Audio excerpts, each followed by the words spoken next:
Gleem still thinks that Polaris is 3,958 miles from Earth. And he asserts that Polaris will drop on a flat Earth as it would on a globe. But he even says himself that I'm always confused and I don't understand perspective. If this is the case, how would he even know, if he's always confused?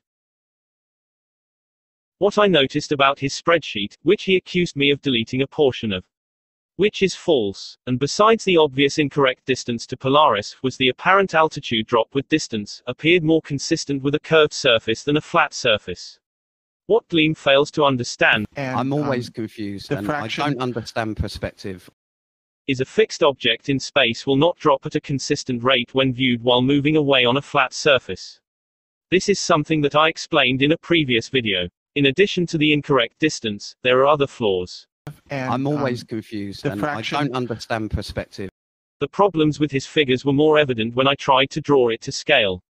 Now, if we place Polaris at a distance of 3,958 miles from Earth according to Gleem, who says, I'm always confused and I don't understand perspective, the angles would not be parallel. All latitude lines on the Earth's surface would have to be extended to account for a local North Star. The farther south an observer travels from the North Pole, the slower Polaris will appear to descend. It's a matter of simple geometry and perspective which Gleem is confused about and doesn't understand. I'm always confused and I don't understand perspective. Yes, Gleem, we know. As the degree of altitude decreases, concurrent distances after 45 degrees increase exponentially. This means that the altitude of Polaris will almost never agree with an observer's latitude. This also means that the North Star would be 31 degrees above the horizon when viewed from the equator. On a flat Earth, there's no reason why people who live at 20 degrees south latitude wouldn't be able to see the North Star.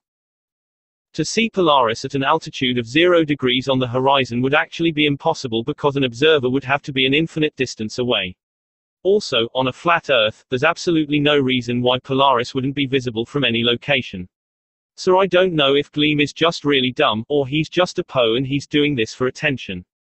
And Gleem, I don't care how many times you show me that picture of the plane with the contrails behind it. Because you even say yourself that.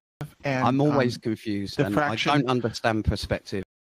In this picture that Gleem continues to share, the plane is moving, not the observer. If the airplane continued to move away and you could continuously zoom in, there would always be a space between the airplane and the ground.